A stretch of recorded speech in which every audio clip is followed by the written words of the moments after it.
Matt Bernier with the DRFBets race of the day for Thursday, March the 7th. Race number 9 down at Gulfstream Park, 1 mile on the turf course. It's an optional claiming event. We will go through the entire field, but before we do that, let's head on over to bets.drf.com, especially if you are a new sign-up member. All sorts of great deals and details there for you as a new sign-up member.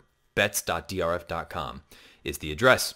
Let's take a look at the field that will be going the 1 mile distance down at Gulfstream on Thursday afternoon. Head over to the Races a Day page on DRF.com. You can download those free Formulator past performances, handicap along as I go through this field in post position order. The number 1, Bonnie Arch, goes out for Ian Wilkes. Most recently ran in the Endeavor, a grade 3 event, showed speed and faded.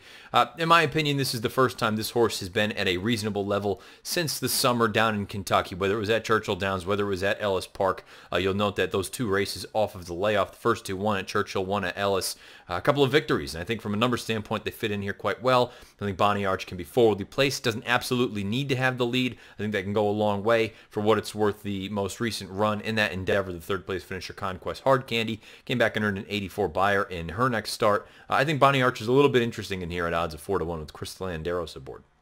The 2 is American Frolic.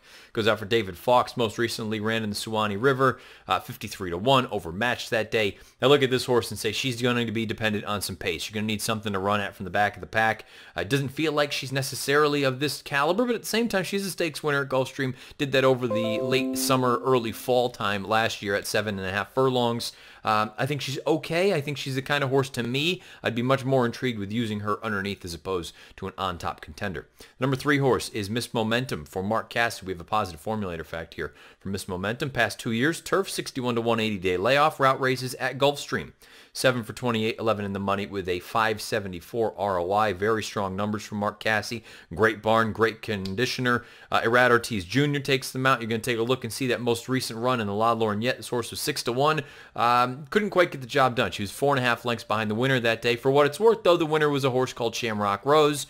We know what she ultimately ended up doing. She went on to win the Breeders' Cup Filly and Mare Sprint last year. So that was a good race. The Trillium prior to that, that race came in the middle of June. So clearly something went wrong because she was gone for a while. Draw a line through that. 3 starts back, you've got a victory in a graded stakes race. In the Celine, she got the job done there with a 91 buyer speed figure. So there is a part of me that looks at it and says, you know what? Maybe she fits in here, and I'm not totally convinced. I think she might be better on synth, but I don't think anyone can make a definitive statement just yet because her most recent turf race, I'm not going to hold the Jessamine against her. That was on soft going. But prior to that was in September of her 2-year-old campaign. So there's a part of me that does wonder. I have a funny feeling she's better on synth, but that doesn't mean that that's a slam dunk. I think she's interesting in here at odds of 5-1. The number 4, Got Stormy, another Mark Cassidy entrant in here. She has a little bit more tactical ability. I think she's going to be up forwardly placed in this spot. Speaking of that, why don't we take a look at the Timeform US pace projector in here? Got Stormy is not going to necessarily be on the lead according to Timeform US. That honor goes to the number 1 in here, Bonnie Arch. But there's a part of me that believes that Got Stormy is going to be right up there pushing things. We know when she was good last year, she was very, very good. This flat mile, this is her trip. There is a part of me that wonders if this is a means to an end, a starting off point, shake some of the rust off and get her ready for a stakes race somewhere against better horses. At a flat mile, this is her game. She's fine at Gulfstream, and I really don't want to hold either of those last 2 races of the year against her. Certainly the winter memories on the main track, draw a line through that, and that run prior came over soft turf down at Belmont Park. So I think you draw a line through each of those. You're left with a very, very consistent and solid filly at a flat mile. Got Stormy, prime contender in here for Tyler Gaffalione. The 5 is Vendetta.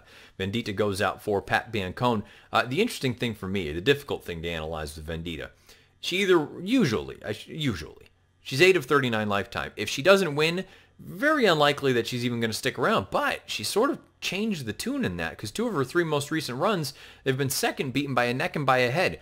The most recent race is very difficult for me to analyze, though, because you see she was a neck behind Hogan's Holiday. Hogan's Holiday returned and ran a decent enough race on Saturday afternoon. This past Saturday down at Gulfstream, earned a 93 buyer against better company. The problem is Vendetta was also only ahead of Nepali Spirit, whose next start came back and earned an 80 buyer. So which one are we closer to? Do you think this filly's going to end up running closer to the 93 that the horse that defeated her did, or go back to that horse that she just got ahead of and ultimately only earned an 80 buyer? An 80 buyer is not going to be good enough to get it done in here. You get something closer to that high 80, low 90, that certainly makes Vendetta a primetime contender. She's a little bit of feast or famine, in my opinion. The 6 Cheeky Cherub, this one goes out for Eddie Keneally, Julian Leparoux with the mount most recently. Solid enough effort at Gulfstream. That was on New Year's Day. First start off of a little bit of a layoff, nothing too severe. Ran into some decent horses, but not great results so far. Susie B, we kind of know what her game is. I know she was a next out winner, but only earned a 78 buyer. Mrs. Ramona G came back and earned an 84. You've got a lot of those sort of high, mid-70 range, maybe even cracking low 80, but Cheeky Cherub, kind of a horse that I would be using underneath. I don't know if I really love this filly on top. The 7, Princesa Coqueta, is really the X factor in this race. Goes out for Christophe Clement. Javier Castellano takes them out. This is a mare. She's 5 years old now. We have not seen her in a race since October of 2017. That came against boys. I'm not going to hold that race against her, although she did run quite well that day. That was a Group 1 down in her native Chile. She is a 3 times graded stakes winner. One of those a grade 1. That came 2 starts back. That was back in August of 17. But the other reason I'm not going to hold that most recent run against her, not only was it males, but take a look and see who defeated her that day. Horse that we might know a little bit about. His name is Robert Bruce. So she faced a good one down there. Again, I can't help but think this might be nothing more than a starting off point. Shake the rust off, get her ready for something longer potentially, get her ready for a graded stakes race somewhere down the road. But to me, she is the most interesting horse in this race because I think there's upside here where many of these other girls, I kind of know what their game is. Low 80, maybe a mid 80 on their best day. Probably not quite graded stakes caliber, maybe listed stakes. Princesa Coqueta, perhaps there was bigger and better things for her going forward. Number 8, she's pretty lucky. Highest last out buyer and raw time form rating in the field for Eddie Keneally. Jose Ortiz with the mount. Ran in that Endeavor Stakes. Finished a solid 6th in there in the grand scheme of things. Again, brought up that Conquest Hard Candy, the 3rd place finisher that day. Came back and earned an 84 buyer in her next start. 2 starts back, she's pretty lucky. Finished a good 2nd beneath Firga Lynch. 81 buyer speed figure. My concern here, she's 4 of 13 lifetime. And yes, she has earned competitive speed figures on the grass. She is 4 for 6 on the main track on fast going. And as far as turf is concerned, she's 0 for 5. So is this really her surface, or is she better off going to the main track? From a number standpoint, she's interesting. At 6 to 1, I'm not going to argue with anyone saying highest last out figs in the field. I'm taking them. I do wonder if this is actually her best surface. I think she might be better on the main track. And the last horse in this field is the number 9, Treasure for Gold. This is going to be one of those rare instances where you're going to get a number on Pletcher down at Gulfstream. She's never buyered anything greater than 78 in her career. That's my big concern. She's just a little bit slow. Luis Saez takes them out. She was 29 to 1 in the Sunshine Millions Filly and Mare Turf. She did no running that day. She didn't have a great trip going into the first turn, but there's just a part of me that looks at it and says, I think she might be a little bit overmatched. And breaking from the far outside post, going a flat mile, short run into the first turn, that is no bargain for this 4-year-old filly by Treasure Beach. So ultimately, where did I go here in the 9th race at Gulfstream on Thursday afternoon, the DRFBets race of the day? I'm going to go with the 1.